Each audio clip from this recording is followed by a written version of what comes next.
Chapter 536, Lcon of Chivalry. What a chore. Sonny dragged himself out of the dreamscape pod and sighed.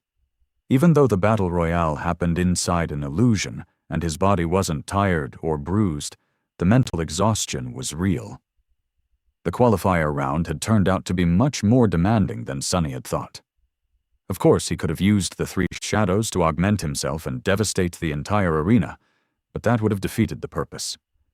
Sonny had managed fine with just his own strength. This way, he was also polishing his technique and enriching his comprehension of shadow dance, which was not a small matter.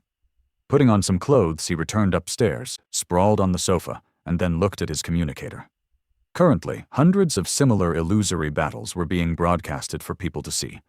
Some were already close to a conclusion, some were in the thick of bloodshed, and some were only just starting. However, not every broadcast received the same amount of attention. Those arenas where renowned duelists or especially powerful newcomers were fighting pulled the most of it. Sadly, due to Mongrel's infamy, the one Sonny had just finished was among the more popular broadcasts. It was also one of the earliest to end, so clips of the most exciting moments were already circulating on the network. Sonny groaned. Perfect. Just perfect. Another damned viral clip. His final fight against Fireshing and Saito received a lot of views, but nowhere near as many as the clip of his brutal confrontation with the 12 ambushers. The comments were exploding. Hell yeah, our Lord taught these thugs a lesson. Only 12? These guys are idiots. They should have gathered at least 100. No hard feelings, none whatsoever. Gods, how can anyone be so cool? Did you see his Odachi shapeshift? I was not hallucinating, right? Is it just me, or does Mongrel's hair look extra gorgeous today? He grimaced. Then look at the comments under the other video. That Saito guy? Why did he even ask? Doesn't he know that Mongrel is an icon of chivalry? Of course it is beneath Lord Mongrel. He is so noble. What are you fools talking about? Mongrel is not noble, he is a wild beast. He only said that teaming up is beneath him because a beast like him doesn't need anyone's help to kill everyone. Gee, so many edgelords in the comments today. I miss the early days when only true experts knew about Mongrel. His technique was way better back then, too. Sonny stared at the screen for a while, then shook his head. What's wrong with these people? Since when was I an icon of chivalry? Wait, what does chivalry even mean? He shook his head again, then switched to the official feed and looked up the results of his match. Sonny, of course, qualified for the tournament the moment he had won the Battle Royale. However, other participants also had a chance to move on to the next stage. That depended on their performance and individual score, so there was no set number of people who would be allowed to continue. As it turned out of the 1,000 awakened who had fought in his Battle Royale, 2 more qualified to participate in the tournament. One of them was Fireshing, the young woman whom he had faced last, and Dar of the Maharana clan, the archer who had almost skewered Sonny with his giant arrows. Huh, the bastard squeezed through after all. Losing interest, Sonny turned off the communicator and yawned. Tomorrow, the real tournament was going to begin.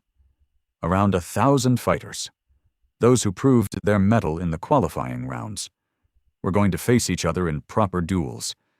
And after several days of intense competition, one victor was going to emerge to reap the best reward.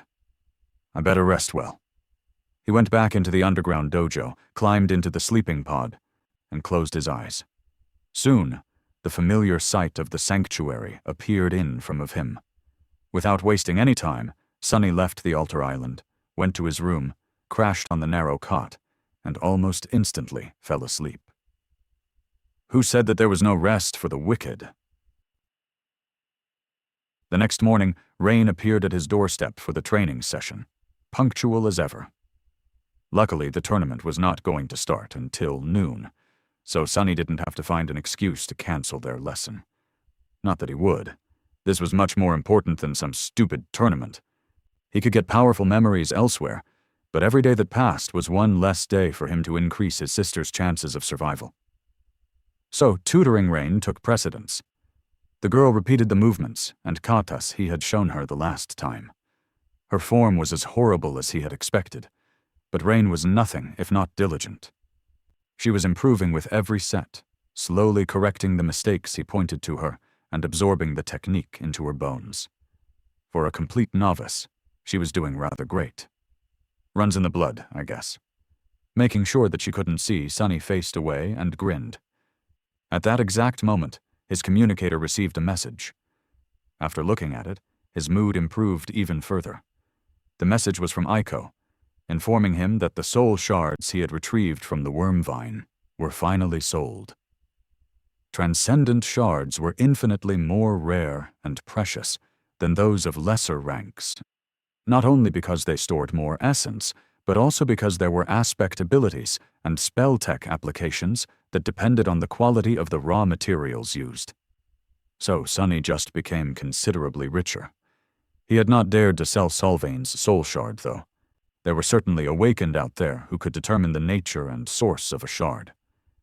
If anyone learned that he was in possession of one coming from a human saint, Sunny would have to answer too many uncomfortable questions, so he had just given it to Kai instead. Strengthening the members of his cohort was, in a sense, the same as strengthening himself, so Sunny didn't feel that aggrieved because of the loss of potential profit. It was still incredibly sad, though. After the training session was over, he made a tasty breakfast for himself and Rain. The girl was hungry as a wolf, so she destroyed the contents of her plate in record time. When she was almost done, Sunny glanced at her with an incredulous expression and asked neutrally, "Has that tournament of yours started?" Rain swallowed the last bite and smiled. "The dream tournament? Yes, the qualifying rounds were yesterday." He took a sip of tea, acting indifferent. "Oh, really? Right, I think I saw some clips on the network. Did you?" She nodded. "Yeah." Sunny lingered for a bit, then mentioned as if he just happened to think about it. I hear that mongrel guy is quite good." Rain scoffed. "Sure, I guess, but I don't like him." Sunny almost choked on his tea. "What? Why?" It took a lot of effort to keep his voice calm and conversational. "Why don't you like Mongrel? Mongrel is awesome. He defeated 12 awakened solo, you know?" The girl simply shrugged. "I don't know. He just seems pompous. And who does he think he is? Going around teaching people how to live? Plus, what's up with that mask? A good person wouldn't have to hide behind a mask. That's what I think." Sunny glared at her with a bit of resentment, then forced out a smile. "Well, I don't know. The mask is a powerful memory, for sure, and he probably doesn't even want to teach people anything. At least that is my impression." Rain frowned. "Plus, he caused so many problems for Knight. If he had the tiniest bit of conscience, he would have come forward and refuted those ridiculous rumors.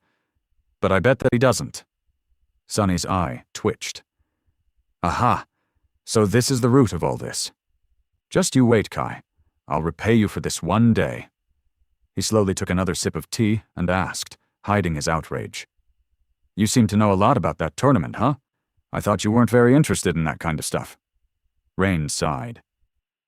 "I am not. I just thought that maybe I'll see that awakened again. The woman who saved me. But she's not participating." Sunny wanted to say something, but before she could, the girl added, "Well, of course, a true awakened like her would never waste time on something frivolous like this. She is probably busy doing something important, exploring the dream realm to help humanity, protecting people from the nightmare creatures, stuff like that, you know." Sunny smiled. "That is certainly a possibility." "Wait, what do you mean? A true awakened wouldn't waste. Didn't you suggest that I participated in that tournament?" Rain looked at him as though he was stupid. "That's you, and that's her. What kind of question is that? By the way, what time it is?" "Oh, goodness, I have to run." With that, she hurriedly waved Sunny goodbye and dashed to the door, leaving him completely stunned. What the hell is that supposed to mean? That's me, and that's her? He remained motionless for a while, then slowly closed his mouth and looked at the time. As it turned out, he had to hurry, too. The tournament duels were about to begin. Walking toward the elevator, Sunny was seething with anger. "That's me! Well, of course, that's me! I'll show her. Hell, I'll show all of them. I mean, Mongrel will— Ah, curses.